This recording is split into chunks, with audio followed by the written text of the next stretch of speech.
Selamat datang di penyelaman mendalam kita. Hari ini kita punya panduan lengkap nih buat Anda yang lagi melirik bisnis kuliner kekinian. Mungkin lagi cari ide atau bingung mulai dari mana, ya kan? Atau sekedar pengen tahu aja seluk-beluk dunia F&B yang lagi hits ini. Betul sekali. Nah, sumber kita kali ini tuh panduan komprehensif yang ngebahas tuntas dari A sampai Z. Iya, jadi misi kita kali ini ya menyaring intisarinya lah, langkah-langkah paling krusial dari panduan ini khusus buat Anda. Oke, tujuannya biar Anda dapat gambaran yang jernih gitu ya, soal apa aja sih yang perlu disiapin buat masuk ke arena yang kompetitif, tapi yang menjanjikan ini. Tanpa pusing duluan gitu ya.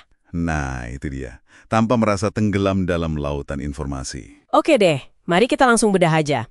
Jadi langkah pertama yang krusial kata panduan ini itu riset dan nemuin ide kekinian yang pas. Tepat.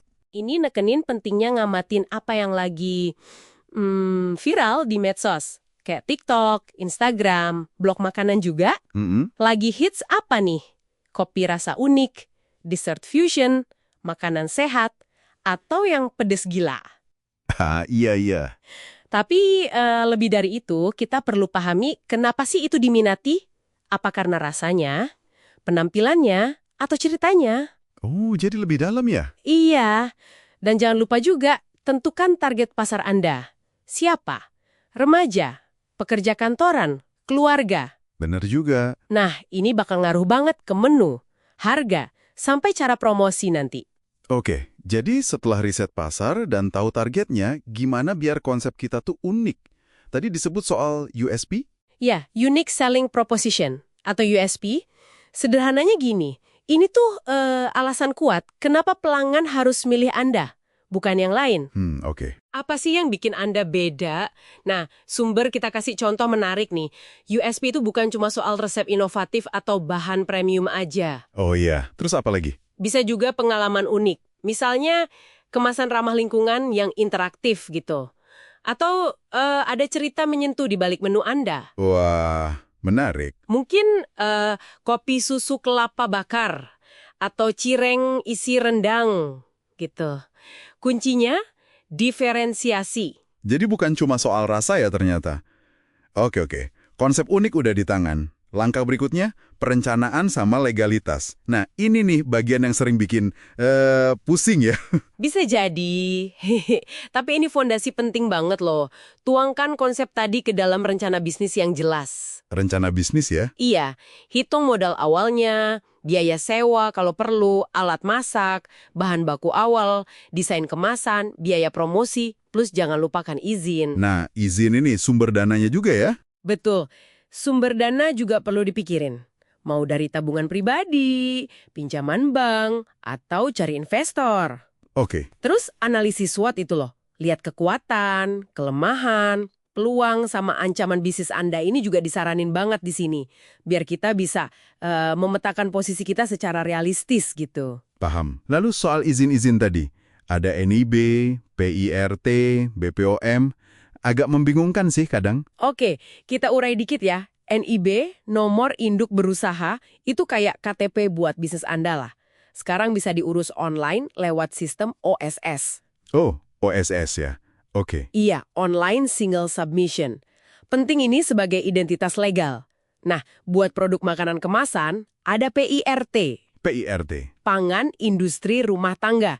Ini izin buat skala rumahan. Ngurusnya di Dinas Kesehatan setempat. Oke. Kalau skalanya lebih besar? Nah, kalau skala lebih besar atau produknya dianggap berisiko tinggi, Anda perlu izin edar dari BPOM, Badan Pengawas Obat dan Makanan.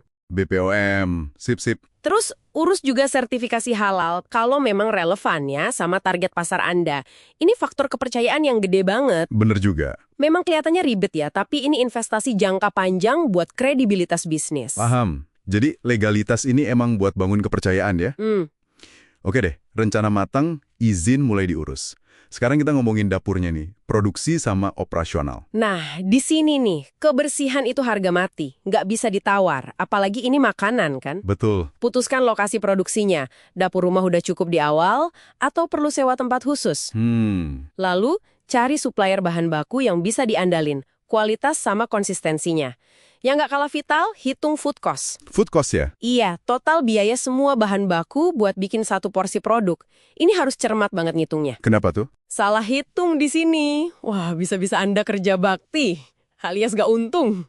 Wah, iya. Krusial banget berarti ya food cost itu. Oke, terus gimana pemasarannya? Produk enak kalau nggak ada yang tahu kan ya percuma aja. Betul sekali. Branding jadi kunci di sini. Nama yang gampang diingat, logo yang menarik, sama kemasan yang nggak cuma fungsional, tapi juga Instagramable. Nah, itu dia. Panduan ini sangat nekenin pemanfaatan platform online. Bikin konten menarik di Instagram, TikTok, daftarin juga di layanan pesan antar kayak GoFood, GrabFood, ShopeeFood, biar jangkauannya luas. Oke. Jangan remehkan juga promosi awal. Misalnya diskon khusus atau beli satu gratis satu gitu, buat narik perhatian awal. Benar. Dan yang paling penting, layani pelanggan dengan baik. Tanggapi masukan mereka. Umpan balik itu data berharga loh buat perbaikan. Iya sih, benar banget. Tentu perjalanannya nggak selalu mulus ya. Tantangan pasti ada. Apa aja nih yang disorot dalam panduan ini? Tantangan terbesar yang sering disebut itu menjaga konsistensi rasa dan kualitas. Ini nomor 1. Konsistensi ya? Iya, pelanggan kan balik lagi karena suka rasa tertentu itu. Kalau berubah, wah mereka bisa kecewa. Benar juga. Selain itu, ya perlu terus inovasi, biar nggak monoton dan ditinggal pelanggan yang cepat bosen. Panduan ini juga secara khusus ngingetin tentang tantangan scaling ya, meningkatkan skala produksi dari dapur rumah ke tempat lebih besar. Seringkali kualitas goyah di fase ini. Oh, pas pindah skala itu ya? Oke, jadi konsistensi sama inovasi kuncinya. Ada lagi nggak? Ada. Manajemen keuangan yang disiplin, ini mutlak. Pisahin rekening pribadi sama bisnis dari awal banget. Wajib itu. Iya, catat semua pemasukan pengeluaran sekecil apapun, terus kemampuan adaptasi. Adaptasi. Iya, industri kuliner ini kan dinamis banget ya. Tren datang pergi cepat banget. Siapa yang cepat belajar dan nyesuaiin diri, ya dia yang bertahan. Oke. Sama satu lagi, bangun jaringan.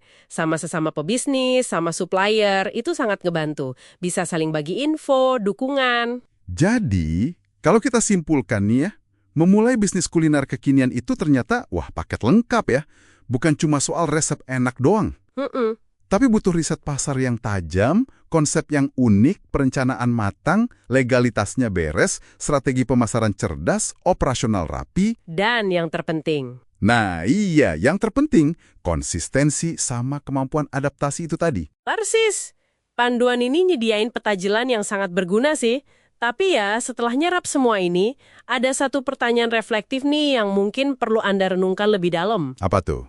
Di tengah gempuran tren kuliner yang silih berganti ini, gimana caranya Anda akan bangun sebuah merek yang nggak cuma kekinian sesaat aja, tapi punya akar yang kuat dan relevansi jangka panjang di hati pelanggan. Nah, ini sesuatu untuk Anda pikirkan lebih lanjut. Wah, pertanyaan bagus banget tuh buat dibawa pulang. Oke deh, terima kasih banyak sudah menyimak penyelaman mendalam kita kali ini. Semoga ini ngasih Anda insight berharga ya buat langkah selanjutnya.